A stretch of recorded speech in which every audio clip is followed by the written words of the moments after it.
안녕하세요. 표준계약서 파헤치기 2024년 개정 만화 표준계약서 웹툰 연재계약서 같이 이제 살펴볼 이영욱 변호사라고 합니다. 네, 저는 한국저작권위원회의 박예란 변호사입니다. 요 이제 강의는 뭐 당연히 저희 그냥 박예란 변호사님 위원회 대리해서 나오시고 대표해서 나오시는 건 아니고 저희들의 개인적인 의견이라거나 뭐 그런 내용이고 실제 계약 체결할 때는 전문가들의 도움을 좀 받으시면 좋겠고요. 뭐 이 계약서는 그냥 작가랑 플랫폼하고 하는 보통 그런 계약서입니다. 그래서 웹툰 연재 계약서 아래 저작물에 대해서 연재 계약을 체결한다 해서 이제 제목을 쓰게 돼 있죠. 이게 어떻게 보면 제일 이슈도 많고 좀 얘기가 길었던 계약서죠. 네, 웹툰 개정 작업에서 분야가, 네. 웹툰 연재 계약서가 워낙 중요하기도 하고 네. 사실 이전에 연재 계약서는 거의 쓰이지가 않았어요. 네, 약간 좀 현실하고 좀 안 맞는 게 있어가지고 제가 목적을 좀 읽어보겠습니다. 네. 목적은 뭐 다 아시겠지만 이거를 저작권자 만든 거를 플랫폼에게 제공하고 플랫폼의 사업자는 이제 플랫폼을 통해 연재함에 있어서 필요한 제반 사항을 규정하는 게 목적이고요.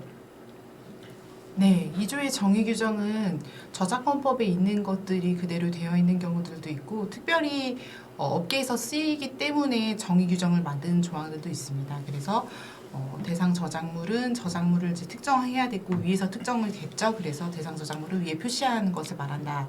복제, 공중통신, 전송, 발행, 배타적 발행권 이런 것들 다 저작권법에 있는 그런 개념입니다. 뒤에 가면 이제 좀 약간 복잡한 것들이 나오죠. 2차적 저작물은 저작권법에 있는 그 규정대로 번역, 편곡, 변형, 각색. 그래서 이 웹툰을 영화화하거나 드라마화하는 경우들 많죠. 그럴 때 그런 것들을 말한다. 2차적 저작물 작성권은 위 2차적 저작물로 작성해서 이용할 권리를 주는 것을 말하고요. 인터넷 사이트는 어떤 것이다, 온라인 서비스는 어떤 것이다, 이런 연재라는 것은 어떤 것이다 이렇게 정의가 되어 있습니다. PPL도 네. 저희가 흔히 아는 그런 PPL을 말하고요. 이제 13조, 14조, 15조 코인이라는 게 들어갔어요. 정리가. 네. 14, 15, 16이 이제 14, 15가 약간 이제 발생하는 총 매출에서 이제 뭐 수수료라거나 플랫폼 결제 이런 거 다 빼고 네. 남은 금액 갖고 말하는 거죠. 이제 네. 그걸 분배하는 거겠죠. 네, 맞습니다. 하여튼 웹툰 연재 계약서 만만치 않은 계약서입니다. 저희도 부담을 좀 있고요. 계약 기간은 계약 체결일로부터 몇 개월인지 몇 회 연재일인지 그리고 권리를 종료일 연재일로부터 몇 개월간 독점하게 할지 비독점으로 하게 할지 이런 것들을 다 정해서 기재할 수 있게 되어 있고요. 네. 원칙적으로 사망처럼 계약 기간은 기간 만료로 종료되고, 그러니까 자동갱신 조항이 예전에는 있었는데 자동갱신이 아니고 원칙으로는 종료되는데 이렇게 서면으로 합의하면 몇 개월이나 몇 회 이런 식으로 연장할 수 있다라고 되어 있고요. 특이한 거는 다만 저작권자와 서비스 제공업자가 연장에 합의하면서 계약의 조건을 변경할 수 있다. 그리고 서비스 제공업자의 권리는 1항의 기간만큼 계속 존속한다. 계약 기간이 만료되더라도 서비스 제공업자의 권리는 좀 존속될 수 있는 것들 다 이 업계에서 실제로 있을 수 있는 것들을 다 반영해서 많이 바뀌었습니다. 그러니까요. 이게 지금 조항이 보통 계약서도 계약 기간이 딱 정해져 있죠, 그냥. 근데 이거는 약간 다르죠. 네. 계약 기간을 연재 기간하고 연재 끝난 다음에도 얼마 동안 할 수 있는 걸로 나눠가지고 연재는 언제부터 언제까지, 그다음 끝난 다음에도 언제부터 언제까지, 뭐 독점을 할 건지 비독점을 할 건지 그걸 세부적으로 다 이제 정리하도록 그렇게 했습니다. 엄청 오랜 논의를 통해서 결국 이 정도로 합의가 되고 이 조항 정말 이 계약서는 조항 하나하나마다 굉장히 이슈가 많았던 계약서이기도 합니다. 맞습니다. 사조 권리 부여, 이 대상 작물을 온라인 서비스 방식으로 연재할 수 있는 권리를 부여하는 거고, 이걸 그냥 이용 허락 계약으로 할 수도 있고 배타적 발행권 계약으로도 할 수 있는 거죠. 그래서 그거는 그때는 등록을 하고 등록할 경우에는 적극 협력해야 되고 끝나면 이제 말소 등록 신청하고 말소 정비 서류 내도록 그렇게 했습니다. 서비스 제공업자의 권리 행사. 그래서 서비스 제공업자는 이 권리 허락 기간 중에 온라인 서비스 연재에 대해서 아래의 권리를 이제 보유한다고 하면서 연재 인터넷 사이트를 주소로 한정한다 이렇게 되어 있어요. 이 주소를 더 추가하려면은 동의를 얻어서 더 할 수 있고요. 그래서 그게 2항의 내용이고 3항에서는 서비스 제공업자가 가격 정책 서비스 방향 등을 저작권자 협의해서 결정한다라고 되어 있고요. 합의가 아니고 협의. 그리고 사항에서는 홍보, 마케팅, 프로모션 방법을 결정할 수 있지만 저작권자에게 알려줘야 한다. 알려주는 정도로 될 수 있는 것으로 네. 이렇게 되어 있습니다. 기본적으로 요즘 요즘 웹툰 연재는 독점도 있고 비독점도 있고 하긴 하지만 이건 표준계약서라 그런지 하여튼 네. 원칙적 입장만 딱 일단 정해놨습니다. 6조 연재 계속. 이것도 이제 조항 볼게요. 연재가 원활히 진행되도록 상호 협조해야 되고 1항, 2항. 자, 사업자는 플랫폼에서는 작가가 잘못한 게 없는데 연재 못한다 이렇게 하면 안 된다는 거고요. 작가 또한 플랫폼 잘못한 게 없는데 잠수를 탄다거나 이러지 마시라는 거죠. 지연 중단하면 안 된다.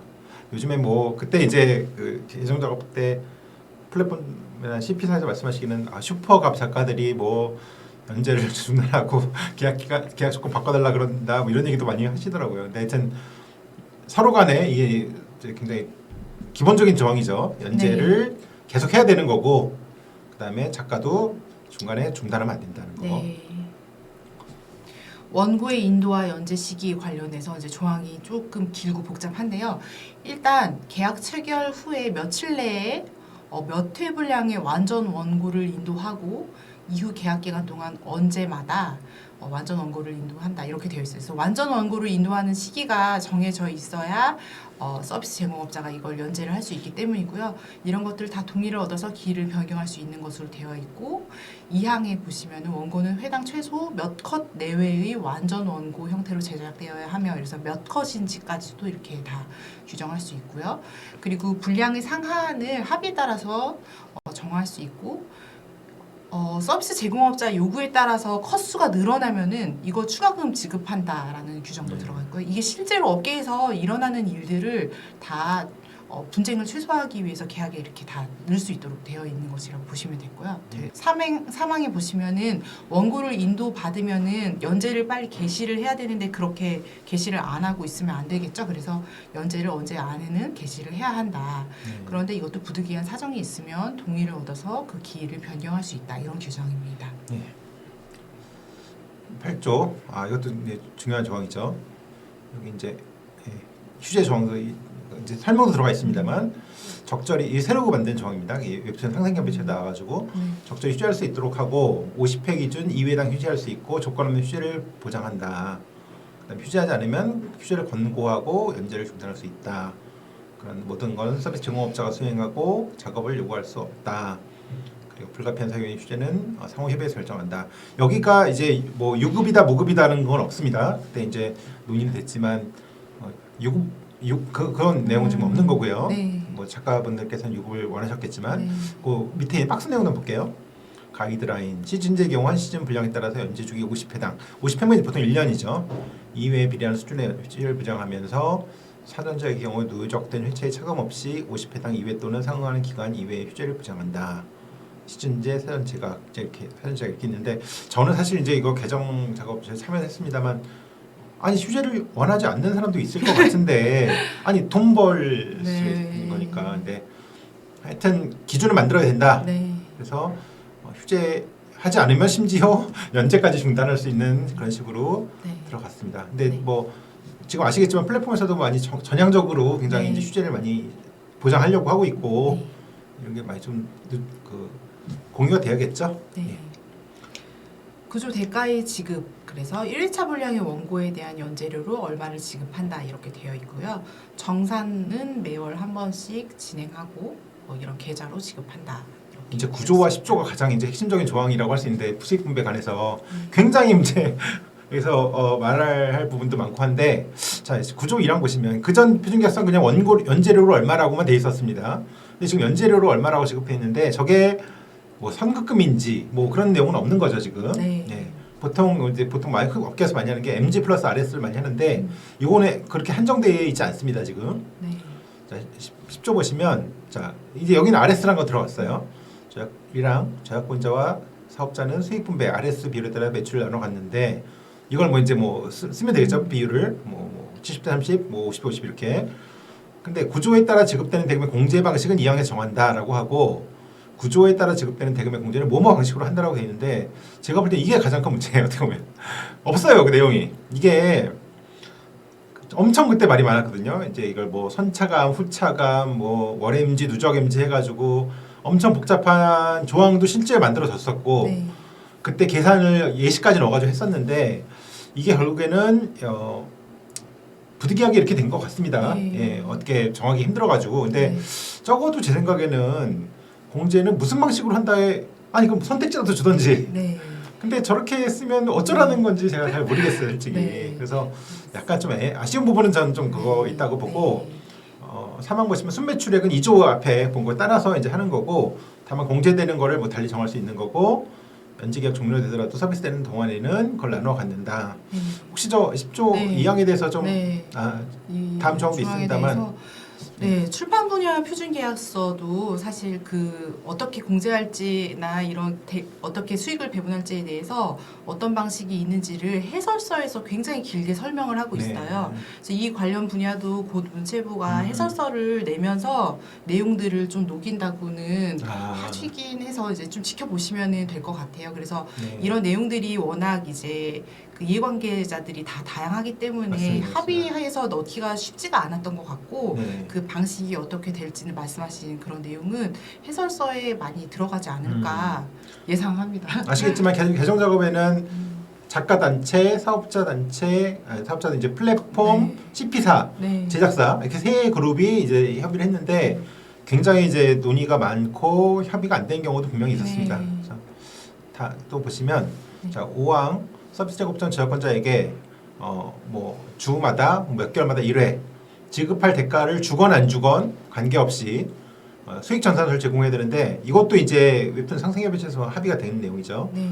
해당 기간 동안 발생한 총 매출액 이것도 뭐 대여 소장 이벤트 판매 수량 뭐 스토어별 유료 판매 비율 등 상세 내역을 포함되게 돼 있고 코인으로 팔 경우에는 당시 코인으로 환산한 회차별 가격 및 단가 그다음 세금 플랫폼 및 수수료 결제 환불 수수료 등 비용 내용 이제 사망을 빼는 거죠. 1항에서 발생한 매출에서 사망을 빼면 4항의 순매출액이 나오죠. 그 순매출액을 얼마를 주는 거냐 그때 줄 때도 뭐 이미 선금을 준 것도 있을 거고 뭐 차감할 것도 있을 거고 이월된 것도 있을 테니까 그걸 다 나눠서 그걸 주도록 돼 있습니다. 그래서 그 굉장히 상세한 정산서를 주게 돼 있고 자 근데 작가가 봤는데 아무래도 이상해요. 내 작품이 여기서 이렇게 많이 팔렸는데 순위가 좋은데 요거밖에 안 나와? 그럴 경우에는 나 원래 그 당신네 받은 자료 다 줘. 계산한 자료 그런 근거 자료를 줘야 되는 겁니다. 관련 계약서 포함해가지고 근거 자료를 못 준다. 예컨대 이제 해외 같은 데 쓸 경우에 뭐 비밀 유지 계약이라거나 이런 것 때문에 못 준다. 그리고 뭐 나눠져 있지도 않다 그럴 때는 적어도 가서 볼 수 있도록 그렇게 해줘야 되는 거고 7, 8항은 그 자료도 계약 기간 끝나도 권리 끝나고 5년까지 계속 보관해야 되고 그 기간 동안에도 달라 그러면 줘야 된다. 이런 내용입니다. 네. 굉장히 상세하게 들어갔죠. 네, 맞습니다. 네. 네. 그래서 굉장히 상세하게 들어갔고 네. 정산 부분도 굉장히 많이 보강이 네, 됐습니다. 네. 이 조회수도 비슷한 취지에서 조회수 정보도 언제마다 어떻게 해서 제공할지 이런 것들을 정하게 이렇게 표준계약서에 들어갔고요. 이 항에 이것이 기술적 한계 등으로 정확히 제공하기 어려울 때는 근사치를 제공할 수 있고 그 특별 사정도 설명하게 되어 있어서요. 이 저작권자들이 정산받을 때 관련된 자료나 이런 것들을 충분히 제공받을 수 있는 식으로 좀 변경이 됐습니다. 그때 이제 플랫폼 쪽에서 얘기하시기는 이게 그 꼭 일치하는 것도 아니고 뭐 하여튼 굉장히 오히려 더 혼란스럽고 이제 분란을 낳을 수 있다고 했는데 작가님들은 조회수가 너무 궁금하고 사실은 알고 싶고 그래서 하여튼 최대한 보장하는 쪽으로 네. 이제 그렇게 된 것 같습니다. 네. 자, 12조 비용의 부담, 창작하는 비용은 이건 뭐 원칙적인 다 내용입니다. 네. 창작 저작권자 부담하고 이걸 파는 비용은 당연히 이제 사업자가 부담하는 거고 사망 사항이 약간 좀 특이한데요. 예고편, 후기, 일러스트 같은 것도 별도로 돈 줘라. 예. 서면 합의에서 그다음에 PPL 삽입하는 경우에는 별도 합의에 따른다. 그 조건도 합의에 따라 정하는 거겠죠. 네. 권리의 범위에 관해서 원칙적으로는 이제 한국어로 하는 경우고 외국어로 할 때는 이에 따라서 별도의 협의를 거쳐서 부속 합의 또는 별도 계획을 체결해라 이런 내용입니다. 싸죠. 이치작성물 작성권. 자 이건 이제 항상 문제가 되어 왔던 조항이죠. 기본적으로 문체부나 공정거래위원회 입장은 어떤 연재 계약이라거나 발표 계약할 때 그것만 해라. 그걸 갖고 2차적으로 쓰는 거, 예컨대 뭐 영상화가 된다거나 이런 거는 별도로 계약해라. 심지어 지금 이제 큰 플랫폼들은 다 별도로 하고 있습니다. 그래서 같은 날 같은 자리에서 사인을 하더라도 별도로 해라. 왜? 그렇지 않으면 마치 내가 이거를 이착점을 받아들이지 않으면 원계약을 못하는 것처럼 생각을 하기도 하고, 그걸 좀 나눠놔야 그래도 좀 이제 구별이 되니까, 분명히 내가 뭘 하는다는 걸 인식하고 하는 거니까 이렇게 하라고 돼 있고요. 그래서 이제 이착점을 작성권은 별도로 계약을 하도록 이제 돼 있고, 관련해서 2개의 표준 계약서 나왔죠, 이번에. 네, 맞습니다. 이렇게 많은 진보라고 네, 합니다. 네. 2차적 저작물 작성권이 사실 여기서 부가가치가 제일 많이 발생하는 부분이 있기 때문에 이 부분의 계약을 할 때는 좀 더 꼼꼼하게 잘 하라는 그런 취지도 있는 것 같고, 예. 네, 저작권법에도 저작권 전부를 양도하더라도 2차적 그렇죠. 저작물 작성권을 특정해서 양도하겠다고 명시하지 않으면 넘어가지 않는 것으로 보는 정도로 중요한 저작 재산권이기 때문에 그런 것 같습니다. 이제 구름빵 같은 사건이 제일 문제된 게 딱 네. 요 조항이잖아요, 그렇죠? 네. 그 계약서 보시면 원래 계약서에 가로치고 이착점을 작성 포함 이제 이렇게 돼 있어가지고 문제됐는데, 네. 이 부분은 뭐 하여튼 작가들 보호하는 취지에서 만든 거고, 네. 이 부분 각별히 좀 신경을 쓰셔야 되겠습니다. 네. 15조 보증. 네, 저작물의 보증 조항은 일반적으로 들어가는 것이라고 보시면 되겠고요. 이게 없더라도 다 해야 되는 내용들이에요. 예를 들면 이 계약상 권리를 행사함에 있어서 장애가 되는 사정이 있게 하면 안 되겠죠, 저작권자가. 그런 것들을 다 확인하고 보증하겠다. 그런데 이 부분이 서비스 제공업자가 관여하거나 제공한 부분으로 인해서 제3자의 저작권 등을 침해하면 당연히 서비스 제공업자가 책임을 져야 되겠죠. 그래서 그런 내용이라고 보시면 됩니다. 사망에 관해서 이런 법적 권리를 제3자의 법적 권리를 침해했다고 볼 만한 객관적 사정이 존재하는 경우에는 책임 있는 자가 이에 대해서 해명하고 해결해야 한다. 그런데 이런 게 없으면 긴급한 조치로 연재 중단 등의 조치를 할 수 있다. 이런 내용입니다. 이게 이제 플랫폼에서 막 연재되고 있는 거 어떤 거에서 이제 저작권 침해다 저거 내 거 네. 표절이다라고 오면 네. 일단 중단하고 네, 네. 빨리 해결해 봐라, 이렇게 할 수 네, 있다는 거겠죠. 맞습니다. 네. 근거 조항을 좀 만든 것 같습니다. 네. 자, 신입 조작 인격권 존중. 이거는 뭐 당연한 조항입니다. 이 조항이 없더라도 이제 당연히 들어가는 내용인데요. 조작 인격권을 존중해야 된다. 1항. 2항은 이제 성명 표시권, 이름을 정확히 표시해줘야 된다. 원하는 이름을. 3항 제호 내용 형식 바꾸고자 할 때는 동의를 얻어야 된다.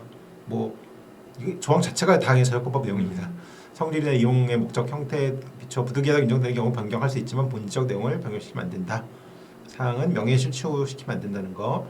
그다음에 저작권자는 저작권자하고 저작자가 다를 수 있습니다. 이제 양도 같은 거 한 경우에 그때는 그 사람이 이제 내가 허락을 했더라도 만약에 이제 저작자가 따로 있을 경우에는 그쪽에 물어보라는 거죠. 원래 창작자한테 물어봐가지고 의사를 잘 전달해라, 이런 내용입니다.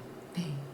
이런 인격권 존중 같은 것도 사실 조항이 없어도 저작권법에서 있기 때문에 다 보호가 되어야 되는데, 이런 게 다 확인적인 조항이 들어가는 이유는 사실 저희들이야 뭐 맨날 이런 법을 다루니까 그런 것들이 머릿속에 뭐 있을 수 있겠지만, 일반적으로는 잘 너무 개념들이 어렵고 모르기 때문에 이런 그렇죠, 걸 다 확인적으로라도 알 수 있도록 넣는 차원에서 그런 게 규정이 약간 되어 있습니다. 표준계약서는 교육적 차원도 있죠. 네, 사실, 맞습니다. 그렇죠? 네. 네.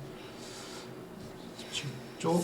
네, 교정 및 편집 조항이고요. 이것도 이제 교정 편집은 서비스 제공업자가 수행해야 되는데 그게 원칙인데 협의해서 달리 정할 수도 있고, 이럴 때는 서로가 협력을 하고 이런 것들에 대해서 최종 결과물이 있다면 그거는 저작권자의 확인을 받아야 한다. 이런 내용입니다. 18조 원고 반환. 뭐 계약 기간 동안 원고를 받았으면 당연히 그 원고를 돌려드려야 되는 게 맞죠. 그게 이제 1항이고요. 잊어버려가지고 이제 소송되고 이런 경우도 있었습니다, 실제로. 2항은 근데 파일로 좀 주고받잖아요. 사실 뭐 웹툰 계약하는데 원본을 주는 사람이 있을까요? 그림을 그려가지고 없을 것 같은데, 하여튼 파일을 주면 계약 끝나면 그거 파기하고 이제 파기했다는 거 이제 교부해라. 그리고 이제 3항은 그 안 하면 당연히 책임져야 되는 거고, 다만 그렇다고 하더라도 이제 구매한 사람이 있을 수 있지 않습니까? 그러면 그 사람한테 영구소장 같은 경우 그때는 계약 기간이 끝나도 계속 공급해야 될 필요성도 있을 것 같고, 그다음에 이제 아카이브 우리가 이런 거 했었다는 거를 자료는 갖고 있을 수 있다. 네. 서비스 제공업자의 성과 존중. 그래서 서비스 제공업자가 여러 가지를 이제 구성을 해서 예를 들면 가로 페이지 만화를 세로 형태의 웹툰으로 변환하는 이런 것들에 대한 공을 들인 게 있을 거 아니에요. 그럴 때는 제공업자의 성과를 존중하고 이 부분을 저작권자가 활용하기 위해서도 별도 서면 합의를 거쳐야 되지, 저작권자 입장에서는 이런 것들까지 다 저작권이 있다고 생각하시면 안 되고, 서비스 제공업자의 이런 성과를 존중하고 서면 합의를 거쳐서 이걸 이용해라, 이런 내용입니다. 20조 들어가시죠. 20조는 권리 의무의 양도, 이것도 이제 다른 계약서에 있는 일반적인 조항인데요. 상대방 동의 없이 계약상 지위를 다른 사람에게 양도하고 이전하면 안 되겠죠. 그래서 이런 것들을 동의 없이 하지 마라, 이런 내용입니다. 21조 이것도 뭐 원칙적인 내용입니다. 그 내용 변경할 때는 합의, 서면 합의에서 변경하는 거고, 부속 합의서를 쓸 수 있죠. 근데 이거는 약간 표준계약서의 특별한 내용인데, 보통 부속 합의서는 원계약을 바꾸려고 쓰는 거거든요. 원계약에서 뭔가 좀 문제가 되는 거라거나 바꿀 필요 있는 거. 근데 이거는 표준계약서를 그렇게 해가지고 좀 효력을 희석화시키거나 뭐 탈법으로 임양계약을 한다거나 이런 걸 피하기 위해서 그런 거는 안 된다. 이 계약 내용하고 반하는 내용은 쓸 수 없는 거고, 다만 보충하거나 정하지 않은 걸 규정하기 위해서 할 수 있다, 이런 내용이 들어갔습니다. 네. 계약의 해지 또는 해제 조항도 일반적인 조항인데요. 이게 그냥 해지를 하지 말고 며칠 이상을 이때까지 이런 것들 다 의무를 이행해라. 안 할 거면 해제한다 이런 내용을 최고한다고 하거든요. 기간을 정해서 제대로 이행할 것을 요구한 다음에 해제할 수 있다, 이런 내용이고요. 사망은 이건 뭐 최고를 할 필요도 없이 바로 그냥 해제할 수 있는 사유다라고 보는 건데, 그게 1호 보시면은 회생, 파산, 해산 정리 뭐 이런 것들입니다. 그래서 아래 내용들 다 보시면은 이 정도면은 명확하게 계약을 계속 이행할 수가 없네라는 조항들이라고 보시면 될 것 같습니다. 사항에서는 이 계약이 해지됐을 때는 사실 해지에 대한 법률관계 처리가 또 남아요. 그래서 이런 것들에 대해서 어떤 책임을 부담할지까지도 쓰여 있는데요. 사항의 1호 보시면 서비스 제공업자는 저작권자에게 해지 시점까지 발생한 모든 대금을 지급한다. 서비스 제공업자는 이런 모든 서비스를 일단 중지하고, 다만 필요한 범위 내에서는 이용자를 위해서 30일 기간 내에서는 서비스할 수 있다, 이런 내용입니다. 23조 뭐 이것도 법상의 원칙입니다. 고의 또는 거실로 위반한 상태는 손해배상해야 되는 거고, 해지도 할 수 있는 거고, 당연히 손해배상도 청구할 수 있는 거고요. 24조 불강력은 뭐 천재지변이라거나 전쟁, 뭐 폭동 이런 걸로 계약상 이용을 못했다고 하더라도 그건 당연히 계약 위반은 아닌 거죠. 그래서 그걸 협의해서 이제 조치 결정하면 되는 거고요. 네, 25조 성희롱 금지 조항이나 이런 조항들도 다 이제 표준계약서에 들어가고 있는데, 이런 예술 분야에서 이런 일들이 자꾸 생기기 때문에 또 확인적으로 더 들어가는 거라고 보시면 되고, 예술인복지법이나 예술인권리보장보호법 이런 데에서도 관련 취지들이 다 있기 때문에 이런 부분들은 유의하시는 차원에서 더 이렇게 들어가고 있는 것 같습니다. 26조 비밀유지. 비밀유지는 뭐 당연한 이제 양쪽의 의무인데, 여기서 이제 2조 1호를 보시면 예전에도 계속 이제 물어보시는 게, 저한테 물어볼 때, 변호사한테 물어볼 때, 이거 비밀유지 의무가 있는데 뭐 이거 변호사한테 오픈해도 되는 거예요? 이거 비밀유지 의무 위반 아니에요? 뭐 이렇게 물어본 경우가 있었는데, 아예 그런 경우 변호사나 뭐 저작권위원회, 만화영상진흥원, 예술인복지재단 이런 거 물어보는 거는 문제 안 된다는 걸 아예 조항에 분명히 넣었습니다. 그래서 이제 마음 편하게 좀 물어보실 수 있고요. 개인정보 사망은 유의에 취급해야 된다. 네, 27조의 저작권자의 정보 이용, 그래서 저작권자가 제공한 정보를 홍보, 판매 등을 위해서 서비스 제공업자는 이용할 수 있다는 그런 내용이고, 다만 저작권자의 실명과 초상의 공개 또는 이용에 대해서는 별도 합의를 통해서 해라. 그래서 이런 부분은 별도 합의해야 되겠죠. 실명이랑 초상 공개는요. 네. 저작권 침해 공동 대응도 저작권 침해가 있을 때는 적극적으로 함께 같이 대응하고 또 적극적으로 협력해라, 이런 내용입니다. 예술인 고용보험인데요.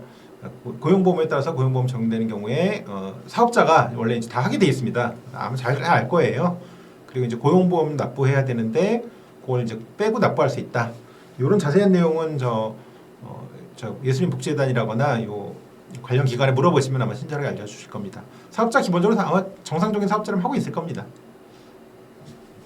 네, 30조 분쟁 해결은 자율적으로 해결하도록 노력하는 게 당연할 거고, 그런데 이제 분쟁이 생기면은 위원회의 조정을 받을 수 있어요. 저작권법에 의해서 조정을 할 수 있는 권한이 있거든요. 그래서 조정을 받을 수 있는데, 조정은 뭐 비용도 되게 적은 편이고, 그리고 3개월 내에 또 끝나기 때문에 많이 활용하시면 좋을 것 같습니다. 조정 성립률도 높은 편이에요. 네, 그리고 관할법원은 민사소송법에 따른다 이렇게 되어 있는데, 원래는 이게 합의 관할을 통해서 피고 주소지가 아니고 합의 관할을 통해서 사업자 소재지로 하는 경우가 많아서 그런 부분이 공정위에서 시정 요구를 하는 경우들이 좀 있어서, 물론 그게 이제 약관법이 적용되는 약관처럼 쓰이는 계약서에 대한 얘기긴 한데요. 그래서 이건 그냥 민사소송법에 따른다라고 정하는 게 제일 깔끔하겠다 해서 표준계약서에 이렇게 들어갔습니다. 그 사업자는 이게 약간 이제 또 작가분들이 이제 법률지식에서 불리하니까 사업자가 내용을 잘 설명해 줘라. 그리고 그걸 15일간 기간을 보장해서 자문을 충분히 받을 수 있도록 그렇게 보장해 주라라는 겁니다. 그 재촉하지 말라는 거죠. 그 사업자 한 2주 정도의 기간이 이제 보장이 되는 셈입니다. 그리고 계약 체결일로부터 효력이 발생된다. 예. 그래서 이제 어떻게 보면 제일 큰 계약서, 제일 긴 계약서를 봤습니다. 그 뭐 실제로 개정 작업에 참여하시면서 좀 어떠셨어요? 이 연재 계약서. 네, 뭐 개정 작업에 제가 네. 뭐 자문을 해드리는 네. 뭐 그런 수준이었고, 되게 많은 당사자분들이 나와서 많은 얘기를 해주신 게 되게 중요했던 것 같고, 되게 긴 기간 동안 많은 논의를 통해서 결국 최종적으로 합의된 것들이 반영이 된 거라서 정말 의미가 있고, 아까 비밀유지 조항이나 이런 것들은 진짜 좀 의미가 있는 것 같아요. 그래서 많이 활용하셨으면 좋겠고, 관련돼서 2차적 저작물 작성권 표준계약서 나온 거 그것도 되게 의미가 있어서 또 봐야죠. 네, 그것도. 그거다가 좀 오랜 시간 들어줘서 감사합니다.